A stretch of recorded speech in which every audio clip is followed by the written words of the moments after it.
돌아가지 않습니다. 직진 본능 직설하고.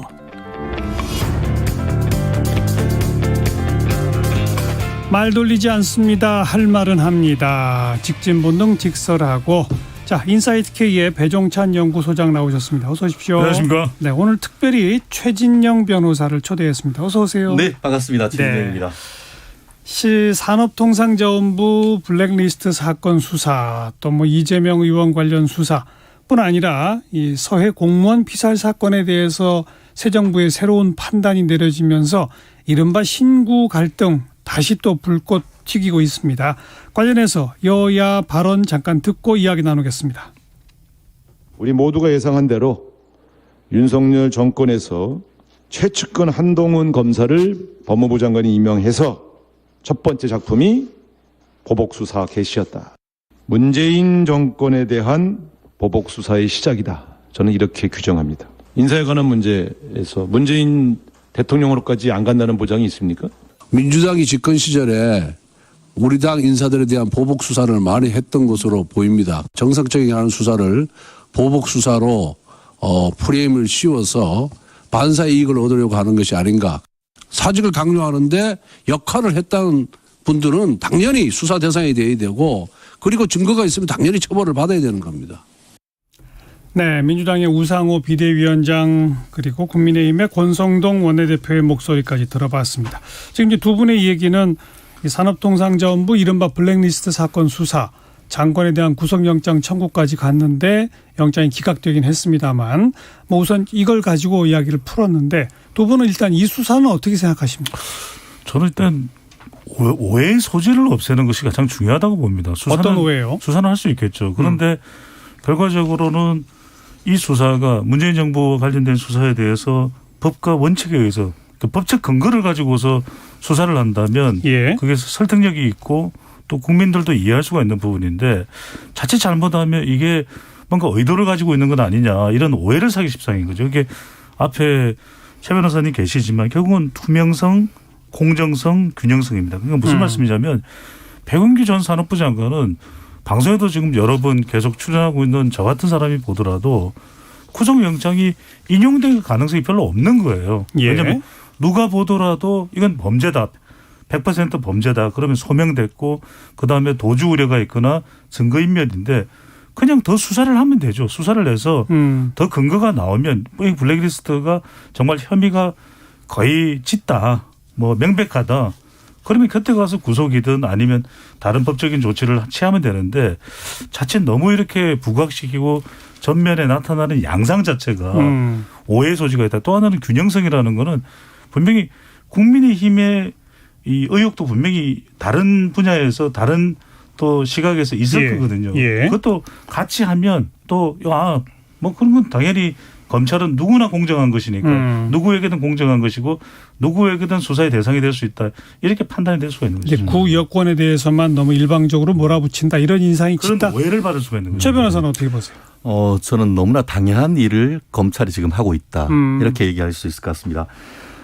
누구도 법 위에 있을 수가 없습니다. 아시다시피 어떻게 보면은 공정하고 또 국민들이 어떤 그 정권에 대한 심판을 했고 그에 대한 법적 심판까지 바란다는 어떤 민주주의적 관점 그리고 또 말씀드렸듯이 누구도 법 위에 있을 수 없고 범죄를 행위를 했다고 하면 그에 대한 책임을 져야 된다라는 취지에서는 지금 현재의 어떤 경찰 그리고 검찰에서의 어떤 수사란 것은 너무나 당연한 것이다. 오히려 마치 지금 야당 같은 경우에는 이번 정부 들어서 검찰이 어떤 사정 드라이브를 건다라고 하는데 그게 아닙니다.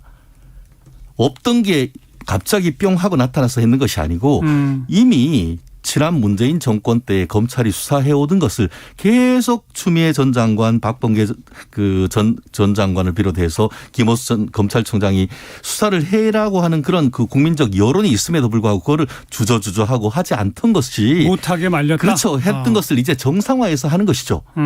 그리고 말씀드렸듯이 정권 교체를 했는 건 왜 했겠죠? 문재인 정부가 제대로 했고 위법 행위가 없다고 하면은 왜 정권 교체가 됐죠? 결국 지난 대선과 이번 지방선거에서의 민심은 예. 지난 문재인 정권에 있었던 불법행위, 비리행위를 지금 이번 정권에서라도 깨끗하게 털고 가야 된다는 그런 어떤 큰 국민적 흐름, 민주적 요청이 있기 때문에 법치주의적 관점에서 이와 같은 법을 어떤 불법 행위가 있었던 것에 대해서는 회복한다는 취지에서는 짧게 이 말씀 마땅히 해야 되는 거라고 배 소장 생각합니다. 답변해 보세요. 짧게 말씀드리고 싶은 것은 그 수사를 하지 말라는 것이 아니라 그 수사를 검찰에서 정치 보복이라고 정치권에서 더불어민주당으로부터 공세를 받거나 지적을 받거나 아니면 국민들로부터 오해의 소지 차지 않도록 저는 이제 검찰에서 더 수사 근거를 명확히 하는 것이 필요하다는 말씀을 드리는 거죠. 예. 그렇다면 아니 누구든 수사를 할 수가 있는 것이죠. 그리고 또 문재인 정부지만 야당이었던 국민의힘도 여러 가지 논란과 의혹들이 분명히 있었지 않습니까? 그런 것도 할 수가 있는 것이고.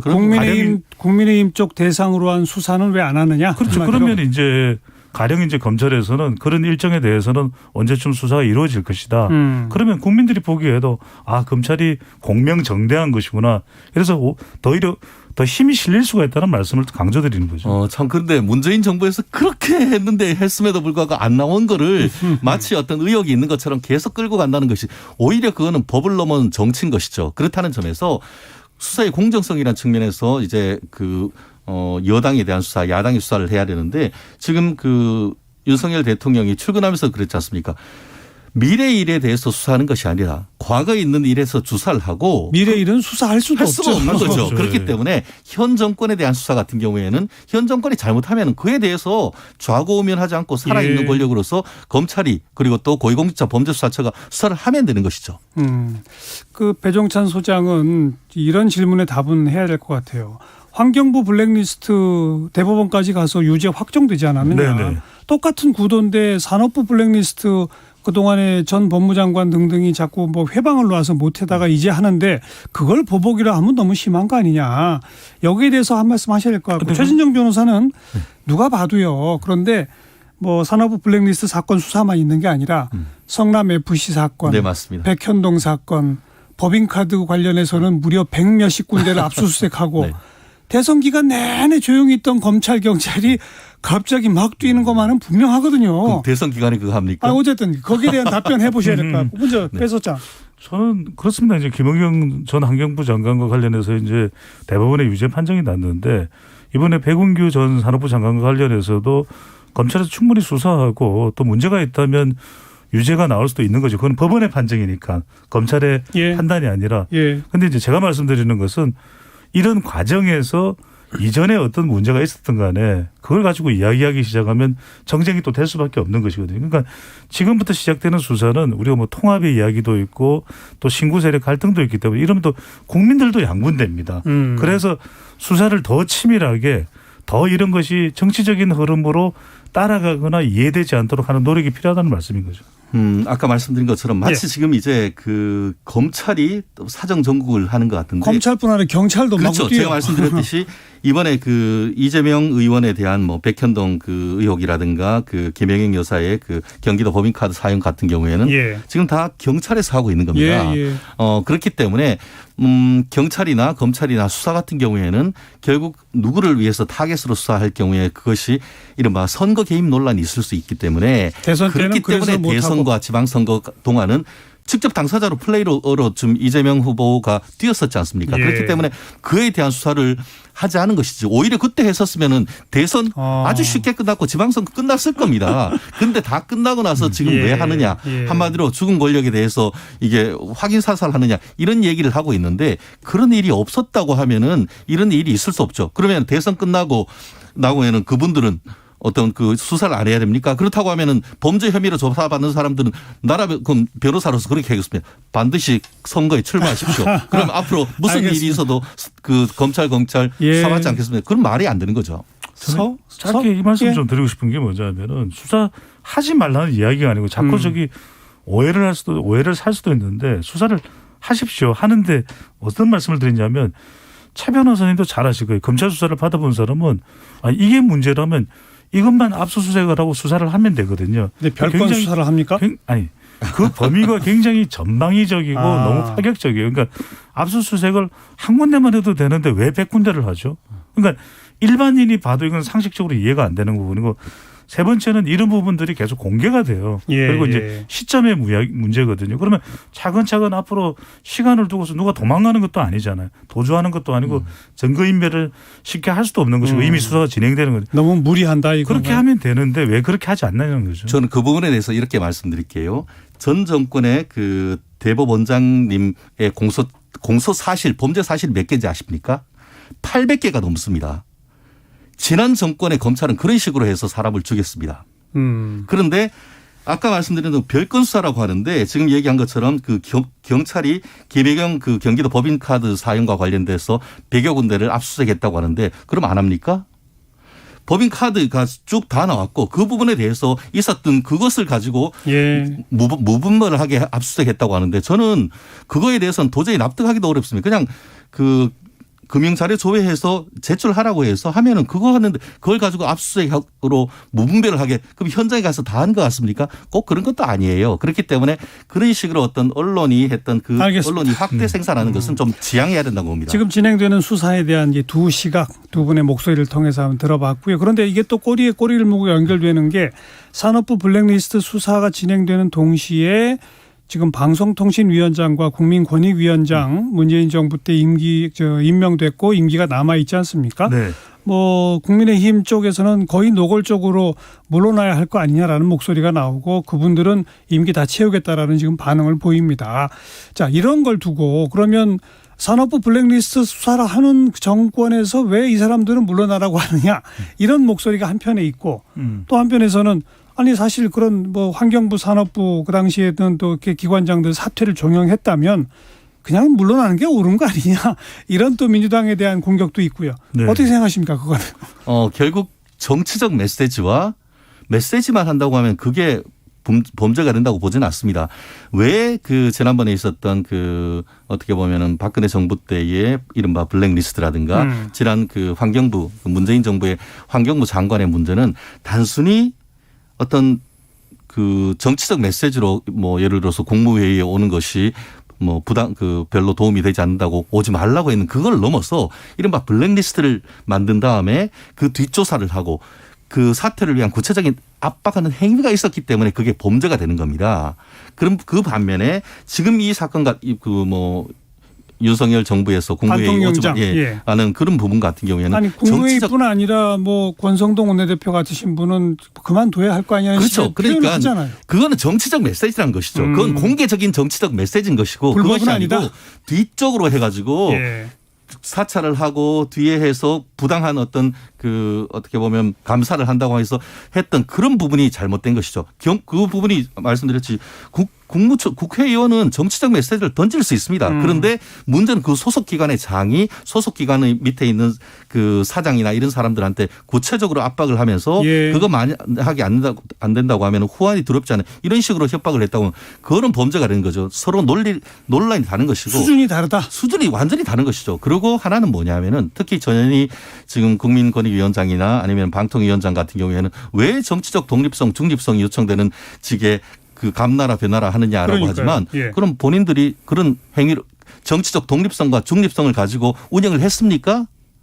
지난번에 전현희 그 국민권익위원장이 예를 들어서 박원순 서울시장의 성범죄 의혹과 관련해서 제대로 대응을 했습니까? 지금 방통위원장이 지난 정권에 있어가지고 어떤 방송통신을 공정하게 했습니까? 그런 행위에 대한 어떤 국민들의 비판이 그를 본다고 하면은 저 또한 이제 법조인이기 때문에 법은 지켜야 됩니다. 임기는 지켜야 되지만 그런 부분에 있어서의 어떤 그 본인들의 어떤 행태를 다시 한번 돌아봐야 된다고 저는 봅니다. 그 두 분이 공정했는가에 대해서는 또 시각이 다를 수 있으니까요. 저는 이건 자가당착이라고 봅니다. 왜냐하면 아까도 말씀드렸지만 전 정부에서 산업부 블랙리스트가 있었던 환경부 블랙리스트가 있으면 그걸 수사해서 처벌을 하면 되는 거죠.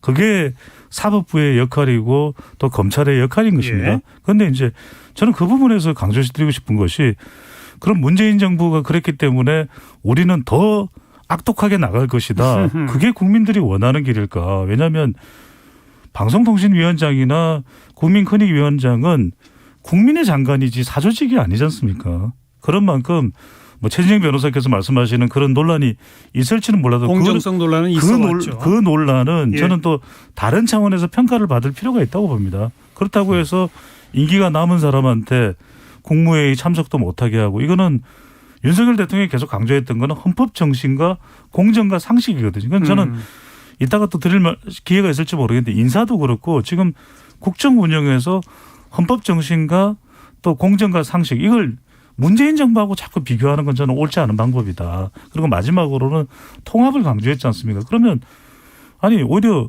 한상혁 방송통신위원장이 어떤 예. 논란을 겪었든 또는 전현희 국민권익위원장이 그러면 국가나 또 국민들에게 기여한 바는 없겠어요. 전혀 0일건가 0%일까 분명히 최선을 다해서 자기가 공적 수행을 한 것도 있을 겁니다. 그러면 임기가 남았으니까 이게 법적으로 이 사람들이 물러날 이유가 없다면 그건 강제고 압박이 되는 것이거든요. 그러면 당연히 국무회의 참석해서 의견을 좀 줘봐라. 그건 또 어떻게 이건 어떻게 해야 되는 통합의 거냐. 정신으로. 그렇죠. 저는 그게 오히려 윤석열 대통령이 더 많은 박수를 받을 수 있는 길이라는 거죠. 두 분이 자진해서 그냥 물러나는 게 오히려 깨끗하다는 생각은 전혀 안 드세요? 아니 근데 전현희 국민권익위원회 위원장이 그렇게 얘기했죠. 자진사퇴 생각하지 않고 있다. 그러니까, 예. 아니 그래서 그 부분은 왜 개인에게 강요를 하는 거죠. 그러니까 헌법에서 이 사람들이 물러날 이유가 없으면 계속 근무를 하면 되는 겁니다. 헌법과 법적으로 정해진 그리고 대로. 예. 그건 국회에서 법으로 정할 필요가 있는 거죠. 만약 정권이 바뀌면 정무직은 다 물러나라. 그렇게 바꾸든지 자꾸 왜 이런 논란을 겪는지 이해할 수가 없는. 그리고 같은 다 국민이에요. 왜냐하면 알겠습니다. 예. 예. 어제도 우리 토론하면서 그런 얘기 했는데 차제에 여야가 공방은 하더라도 그 공공기관장 임기 조항 바꾸는 것만큼은 좀 이번 국회에서 했으면 좋겠어요. 저도요. 했으면 그게 인사청문회에 관해서 이제 역량 검증과 도덕성 검증을 놔두자는 그런 논의나 아니면 지금 얘기하신 것처럼 역관주의적 유체처럼 이제 정권이 바뀌면 그에 따라서 예. 정권과 같이 하는 정무직에 대한 임기도 나누자는 것 그거는 저는 개인적으로 공감을 합니다. 그러니까요. 근데 민주당이 하겠습니까? 아니 해야죠. 그러니까 그런 부분에 서로 대해서 간에 이제 지금 국민의힘에서 조금 더 이런 것을 공론할 필요가 있는 것 같은데요. 아마 그 한간의 베스트셀러였던 그 삼성전자의 초격차라는 권영용 부회장이 쓴 책을 한번 읽어보면 그 얘기가 있습니다. 어떤 리더십이 바뀔 때 가장 핵심은 인사다. 그렇기 때문에 새로운 리더십이 들어왔을 때는 기존에 있던 분들한테 삼성 같은 경우에는 생각지 못한 정도의 인센티브를 주고 그 새로운 어떤 그 인사 체계를 맞추는 게 필요하다는 그런 얘기를 했는데 예. 그런 사기업에서는 가능하지만 공기업에서 공적 영역에서는 쉽지 않은 그런 부분입니다만 말씀드렸듯이 세수는 새 부대에 넣는 게 맞습니다. 서로 이제 그럼 전현희 그 위원장이나 한상혁 위원장이 갑자기 윤석열 대통령 코드에 맞춰서 뭘 하겠습니까? 예. 계속 덜크덕 한다고 하면은 그것보다는 말씀드렸듯이 국민이 정무직에 있어서의 어떤 정권 교체를 평가를 했기 때문에 그런 부분에 있어서는 본인이 어떻게 보면 좀 더 긴 시각에 비춰봤을 때 이제 예. 어떤 거취를 결정하는 게 저는 국민적 시각에서는 조금 더 합당한 것이 아닌가 생각합니다. 아니 잠깐만요. 그러면은 최 변호사님께 여쭙고 싶은 게 대한민국의 삼성은 아니지 않습니까? 그러면 그러니까 잠깐만요. 제가 질문을 드린다고 했으니까 전현희 위원장하고 한상혁 위원장은 거취 표명 안 하는 것에 대해서 질문을 하시면서 박순애 장관 후보자나 김성희 장관 후보자는 왜 거취 표명 안 합니까? 거취 표명 지난번에 벌써 이미 2명을 정리했잖아요. 그리고 보수 진영에서도 그 두 분에 대해서는 굉장히 비판적입니다. 아니 그게 내로남불이기 때문에 그 두 분에 대해서도 지금 박순애 장관 후보자와 네네. 김성희 후보자. 네. 청문회를 앞두고 있는 그러니까 부분. 그 부분에 대해서도 굉장히 보수 적인 사람들 입장에서도 오히려 윤석열 그 대통령의 코드에 맞지 않은 인사다. 여성이라고 그 자리에 얹히는 건 부당하다. 말씀드렸듯이 최근에 있어서 예를 들어서 교육부 장관이 이게 거의 뭐 그 0.2% 이상 되는 어떤 음주운전. 음주운전 전례가 있다. 예. 국민적 눈높이에 그건 안 맞다고 봅니다. 저도 네. 개인적으로. 그렇기 때문에 알겠습니다. 그와 같은 것을 일반화할 수는 없는 겁니다. 아무튼 그 역대 정권에서 매번 이렇게 물러나라 했다가 또 그게 또 법적으로 쟁송이 돼서 각종 고초를 겪고 또 물러났던 분이 이 무효 소송 제기해서 승소하고 이런 네, 것도 맞습니다. 얼마나 네. 많습니까? 예, 그러니까 이제 좀 여야가 합심해서 제도를 좀 빨리 만드는 게 필요하다는 생각이 들고요. 맞습니다. 네. 자, 또 하나 지금 신구 갈등으로 점화되고 있는 게 이 갑작스럽게 불거진 이 서해 공무원 피살 사건 관련입니다. 이게 사실 그 유족 측이 제기한 정보공개 청구 소송이 1심에서 일부 유족 측 승소로 결정이 나고 정부 쪽에서 이제 항소했다가 그 항소를 취하하면서 네. 그러다가 이제 갑자기 그 월북 여부가 새 정부 들어서 이건 월북이라고 판단한 것이 잘못이다라고 하는 입장 번복이 생기면서 논란이 되고 있는 거 아니겠습니까? 네, 네. 어떻게 생각하세요, 이건? 저는 그냥 두 글자입니다. 진실. 진실이 뭐냐, 실체가 뭐냐가 중요하고 자꾸 저는 정치적 해석을 안 했으면 좋겠어요. 왜냐하면 정치적 해석으로 엇갈리는 것은 2020년에 대북 눈치 보기냐 아니면 2022년에 정부 눈치 보기냐 이런 식으로 엇갈리거든요. 아하. 그러면 국민들은 어느 걸 믿어야 되죠? 그러니까 2020년에는 국방부와 해경은 서로가 국방부는 해경의 자료로 판단했다. 해경은 국방부 자료로 판단했다. 정부 기관입니다. 그런데 2년간 변한 게 없어요. 근데 새 정부가 들어서자 국방부도 딴소리하고 해경도 딴소리하거든요. 예. 물론 이제 정치적으로 그런 이야기합니다. 대북 눈치 봐서 그때 김정은 위원장 눈치 봐서 그냥 월북으로 몰아갔다. 별로 근거도 없다. 뭐 스페셜 인텔리전스 이야기하고 있는데 그거 지금 밝히지도 못하고 기록물로 다 가둬놓은 거 아니냐. 근데 저는 제발 정치적으로 접근하지 말고 그러니까 지금 맞서고 있는 건 그거지 않습니까? 대북 김정은 위원장 눈치 보기였냐 아니면 새 정부 눈치 보기냐. 저는 모든 자료를 다 공개해서 실체를 밝혔으면 좋겠어요. 최 변호사. 저는 헌법을 다시 한번 말씀드리고 싶은데요. 헌법 69조에는 대통령이 취임할 때 선서를 하는데 그 내용이 어떻게 되어 있냐 하면은 나는 헌법을 준수하고 국가를 보위하며 조국의 평화적 통일과 국민의 자유 권리 복리 증진을 위해서 엄숙히 선서한다고 합니다. 첫 번째 나오는 게 헌법 준수, 두 번째가 국가를 보위입니다. 그 다음이 예. 조국의 평화적 통일입니다. 결국 이 헌법에 있어서 지금 문재인 정부는 조국의 평화적 통일을 위해서 좀 희생이 있다 하더라도 그것이 먼저 남북 관계의 화해가 먼저다라고 했는 반면에 지금 윤석열 대통령은 국가를 보위하는 게 더 먼저고 그게 헌법의 의지란 거예요. 뭐냐 하면은 북한 저거 미수복 헌법상 미수복 지구이고 그쪽으로 넘어간 그것을 안때로부터 한 3시간 정도 구할 수 있는 시간이 있었는데 그걸 그대로 놔뒀다가 결국 그 차가운 바다에서 총에 맞아가지고 사망하고 불에 질러가지고 대한민국 사람이 타 죽었단 말이에요. 그러면 네. 그거에 대해서 진실을 밝히는 것은 너무나 다양한 것이고 그것이 바로 헌법을 준수하고 국가를 보유하는 의무란 말이에요. 그런데 그것을 제대로 하지 않고 사실상 은폐 국가 안보라고 해놨는데 결국 이 부분도 어떤 여당에서 문제를 제기했다기보다는 그 피해자 측에서 요청을 하고 국제사회에 호소를 한 결과 소송이 되고 이까지 왔단 말이에요. 그렇다는 점에서는 지난 5.18 지금 민주화 운동이라든가 아니면 세월호 사건에 있어서 지금 현재 야당 민주당 뭐라고 합니다. 피해자 중심주의, 피해자가 억압이 없도록 사실관계를 밝히는 게 우선이라고 했다고 하면은 예. 그 노력을 어떻게 보면은 그 당시에 어떤 정권을 가지고 있었던 민주당이 협조해 주는 것은 너무나 당연한 것 아니겠습니까? 그 또한 헌법에서 있어서 국가를 보유한다는 그 우선적 가치에 합당한 것 아니겠습니까? 저는 그렇게 생각합니다. 네, 저도 공감합니다. 공감하는데 무슨 말씀이냐면은 이건 완전히 이제 진실이 안 가려진 거죠. 진실이 드러나야 되는데 실체가 규명되지 않은 진실 거죠. 이전에 정치적으로 너무 예단한다. 양쪽 정치적으로 다. 예단이 되는 거예요. 저는 그래서 지금 말씀하셨던 대로 그 3시간 동안 무슨 일이 있었냐도 규명을 할 필요가 있는 거죠. 우리가 예단할 필요가 없다. 그래서 저는 이게 민주당이 국회 3분의 2 동의가 있으면 기록물을 볼 수가 있기 때문에 저는 실체를 규명해야 된다. 근데 민주당은 제대로. 대통령 기록물 보는 거에 대해서 협조할 생각이 없다고 저는 현재 그럼 지금 곤란할 갖고 것 있지 같아요. 않습니까? 그래요? 저는 적어도 이거는 진실의 문제라고 봅니다. 그래서 서로 예단하지 말고 알겠습니다. 왜 그렇게 했는지. 이런 방법도 있지 않습니까? 대통령 기록물은 국회에서 3분의 2 찬성을 해야 볼 수 있지만 사실 대통령한테 보고되기 이전에 국방부에는 그 당시에 이른바 도감청 자료로 쉽게 말하면 있죠, 그거 아닙니까? 있죠. 예. 북한 군 사이에 어떤 통신이 이루어졌는지 도감청된 자료가 있을 거 아니에요? 있을 것 같아요. 그거를 어려우면 어려우면 여야 국방위원들이 비공개로 좀 같이 보면 들으면 안 됩니까? 그러니까 계속 지난 몇 년 전에도 네. 국방위원회에서 그런 걸 했었다는 거 아니에요? 2012년에도. 다시 또 논란이. 저는 이 부분과 관련해서 예. 아까 직접적인 것과 간접적인 걸 말씀드리고 싶은데 이번에 추가적으로 드러난 사실이 그때의 도감청 자료 중에 북한 통신 중에 762호로 하라라는 이런 얘기가 있고 그거에 대해서 현장에 있던 북한 선원들이 정말 762로 하란 말입니까? 이런 내용이 있다는 게 언론 보도가 되었습니다. 근데 이 762란 게 뭐냐면은 우리는 우리가 M16 소총을 쓰지만 미국 북한은 AK 소총이라는데 그 총의 그 지름이 7.62mm여서 예. 76이란 것은 결국은 본인들이 가진 화기로 사람을 쏘라는 그걸로 해석되는 것이죠.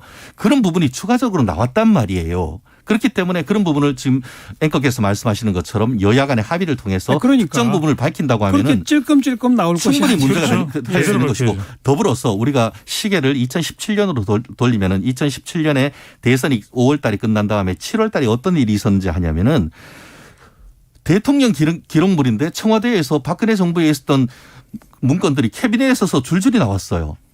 저는 도대체 상상하기 어려운 일인데 그 대통령 기록물이거든요. 그럼 예. 바로 그거를 대통령 기록실로 내야 되는데 그거를 언론에 다 공개한 다음에 그러고 그걸 대통령 기록실로 민주당이 예. 보냈단 말이에요. 맞아요. 아니, 근데 그렇기 때문에 그런 부분이 이번에도 반복이 되느냐. 그래서는 안 된다고 그러니까 지금 보는데. 두 분 다 공통점으로 나오는 건 논란이 된 이상 진실을 밝히지 않으니까. 그렇죠. 그렇게 해야 되는 그게 제일- 국민의 그게 제일 중요한 국민의 거죠. 생명과 재산과 안전을 지키기 위한 국가의 기본이란 자, 거죠.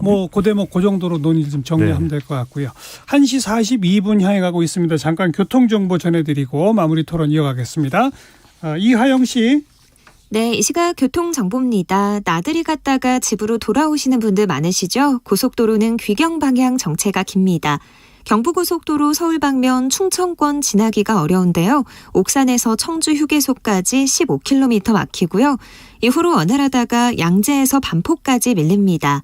중부 내륙고속도로 양평 쪽으로 감곡에서 여주 분기점까지 정체고요. 중앙고속도로 부산 방면 홍천 나대목 부근 정체는 공사 때문입니다. 평택 제천고속도로 평택 방면 금암 꼭동내에서 안진터널까지 막히고요. 서해안고속도로 서울 쪽으로 당진에서 서해대교까지 밀리면서 경기권 진입하기가 어렵습니다.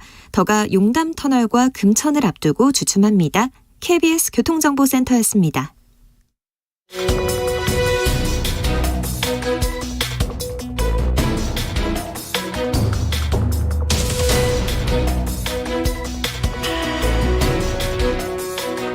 여러분께서는 직진 본능 직설하고를 듣고 계십니다. 정관용의 시사본부 일요일 2부 직진 본능 직설하고 인사이트 K의 배종찬 연구소장 그리고 오늘은 특별히 최진영 변호사 두 분과 함께하고 있습니다. 이번 한 주 또 논란이 됐던 거는 김건희 여사의 행보였습니다. 전임 대통령의 부인들을 차례로 이렇게 만나는 행사 등등등. 네.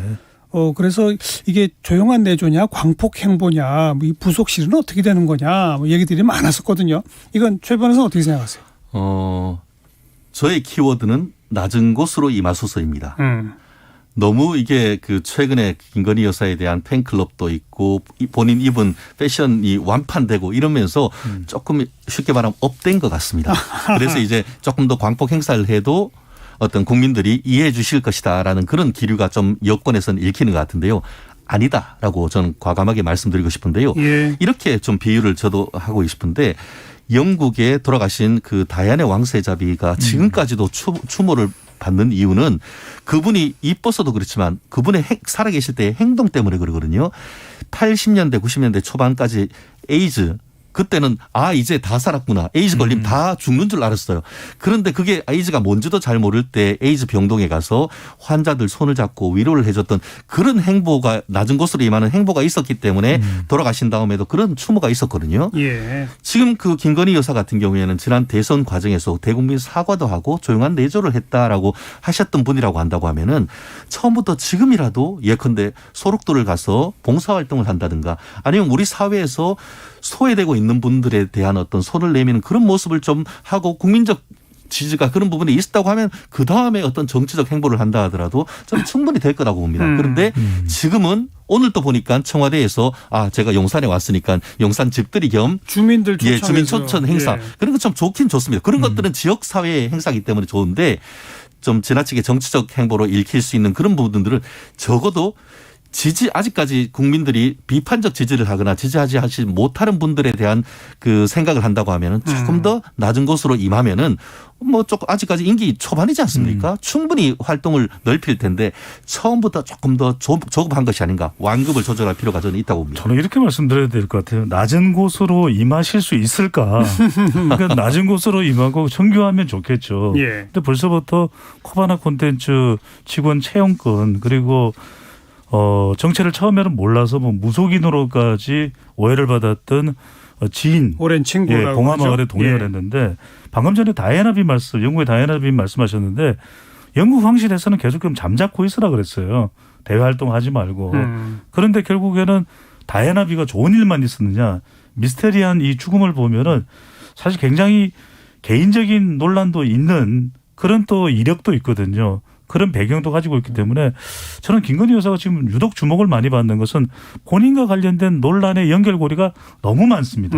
그러니까 지금 이미 대선 후보 시절부터 주가 조작도 있죠. 그다음에 어머니인 장모님 논란도 있죠. 윤석열 대통령의. 그러니까 지금 한두 건이 아니거든요. 예. 게다가 국민들의 관심이 연호 이전에 이 여사 대통령의 배우자는 상당히 다른 양상의 스타일이에요.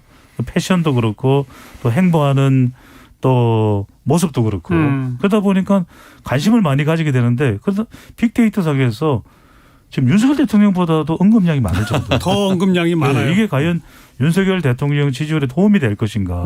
또 하나는 뭐냐면 굉장히 특징적인 것이 정치적인 논란으로 연결돼요. 예, 이것이. 예. 그리고 세 번째는 뭐냐면 대체로 이런 논란이 좀 긍정적이기보다는 좀 부정적으로 흘러갑니다. 왜?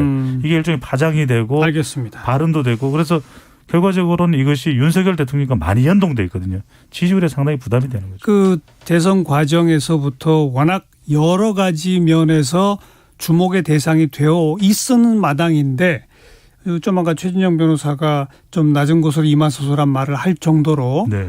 적어도 지난 일주일의 모습을 보면 김건희 여사 본인은 그럴 생각이 없는 것처럼 보이죠. 네. 현재까지는. 결국 그런 부분에 있어 가지고는 주목 받으면 말씀드렸듯이 받을수록 더 행보할 것처럼 보여요. 현재는. 그래서 공적인 그 조직에서의 어떤 그런 그 보좌가 좀 필요한 것이 아닌가. 결국 아까 뭐 본인이 낮은 곳으로 임할 그럴 자세가 돼 있느냐 이런 거는 두고 보면 아시는 것이고 사실 낮은 곳으로 임하려고 했기 때문에 지난 대선 과정에서도 국민들한테 머리를 숙였던 것 아닙니까? 그 정신으로 돌아간다고 하면은 충분히 그 국민들 서민들 어려운 사람과의 동행은 충분히 가능하고 앞으로도 저는 그런 일들을 그 대통령이 못하는 부분을 보듬으려고 하면 그런 부분을 해야 된다고 생각하고 충분히 사업가로서의 기질뿐만 아니고 사업가가 잘 나가는 사람만 만납니까? 그렇지 않습니다. 그렇기 때문에 옆에서 정말 도와주는 분들이 있고 그 어젠다와 또 어떤 일정을 만든다고 하면 충분히 그런 부분에 있어서의 지금 어떤 업대에 가고 있는 상황을 조금 속도 조절은 충분히 할 수 있으리라고 봅니다. 제2부속실 같은 게 그럼 필요하다고 보세요? 저는 개인적으로는 필요하다고 봅니다. 근데 지금 봤더니만 그 제1부속실을 굳이 만들지 않고도 할 수 있는 게 제2부속실을 폐지한다는 것이 지금 윤석열 대통령의 공약이었기 때문에 공약을 깨는 것에 대한 부담이 적지 않을 겁니다. 그렇다고 한다고 하면은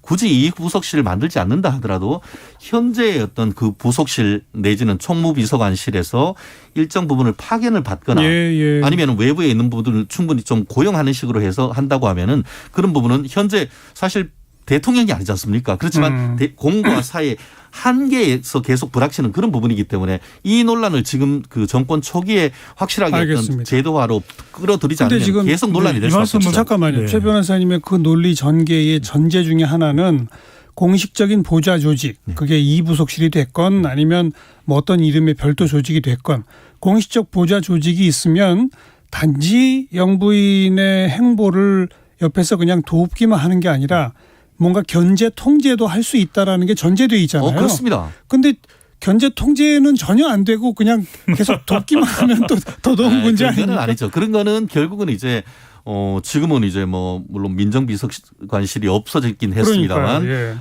결국 지금 얘기했던 특별감찰관실에서 외부적인 눈도 있게 되는 것이고 또 법무비서관실에서 그런 부분을 한다고 하면은 이런 부분은 홍보, 정무 이런 것들이 함께 하면은 그런 부분은 제도적으로 제2비서관실이 있건 없건 그런 문제가 안 된다고 봅니다. 그런데 그 말씀 드려야 될 것 같아요. 지금 김건희 여사를 그래도 통제할 수 있는 사람이 누굴까요?